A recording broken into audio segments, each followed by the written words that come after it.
Hi అండి. అందరికీ నమస్కారం. ప్రభుత్వ ఉద్యోగ పెన్షనర్లకు సంబంధించి ఒక ముఖ్య అప్డేట్ అయితే రావడం జరిగింది. జిల్లా ఖజానా శాఖ కార్యాలయంపై అధికారుల పర్యవేక్షణ కరువైంది.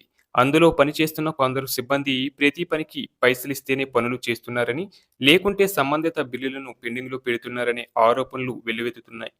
ప్రభుత్వ ఉద్యోగుల జీతాలు మొదలుకొని వారి పిల్లల చదువుల కోసం తీసుకునే రుణాలు, కాంట్రాక్టర్లకు బిల్లులు చెల్లింపుల వరకు అంతా ట్రెజరీ శాఖ ద్వారానే జరుగుతుంది. ఉద్యోగుల జీతాలు, ఇంక్రిమెంట్లు, అరియర్స్, సరెండర్, పీఎఫ్, ఉద్యోగులు ఉద్యోగ విరమణ అనంతరం వారి వివరాలను ఆన్‌లైన్‌లో నమోదు చేసేందుకు ప్రభుత్వ అభివృద్ధి కార్యక్రమాలను పూర్తి చేసే కాంట్రాక్టర్లకు బిల్లుల చెల్లింపుల వరకు పర్సంటేజీ లేనిదే పనిచేయడం లేదనే ఆరోపణలు జిల్లా ట్రెజరీ అధికారులతో పాటు సబ్ ట్రెజరీ ఆఫీసర్లపై వెల్లువెత్తుతున్నాయి. డీటీఓ, ఎస్టీఓ కార్యాలయాల్లో పనిచేసే అధికారులు మొదలుకొని కంప్యూటర్ ఆపరేటర్ల వరకు ఒక్కొక్కరికి ఒక్కో పర్సంటేజీ ఇవ్వాలనే తంతు ఆయా కార్యాలయాల్లో కొనసాగుతుంది.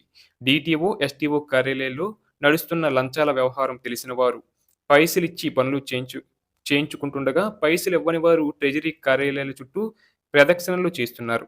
ఈ ఆఫీసుల్లో లంచాలు ఇవ్వనిదే పనులు జరగడం లేదన్న విషయం జిల్లా ఉన్నతాధికారులకు తెలిసినా వారు చూసి చూడనట్లు వ్యవహరిస్తున్నారని ప్రచారం జరుగుతుంది.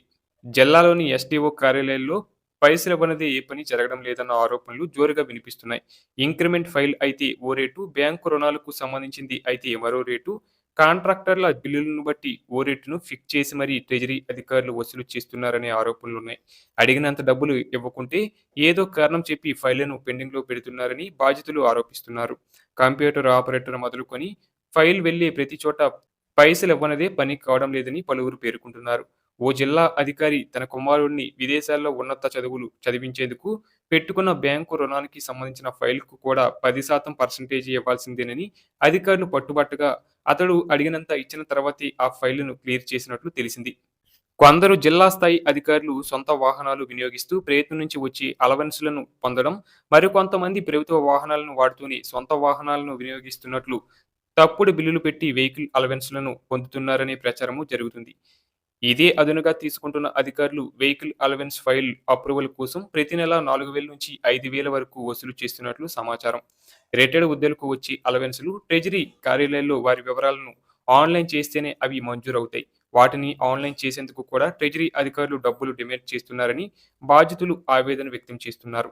జిల్లాలోని ట్రెజరీ, సబ్ ట్రెజరీ కార్యాలయాల్లో జరుగుతున్న అవినీతిని అరికట్టాలని రిటైర్డ్ ఉద్యోగులు, పెన్షనర్లు, కాంట్రాక్టర్లు ఉన్నతాధికారులను కోరుచున్నారు.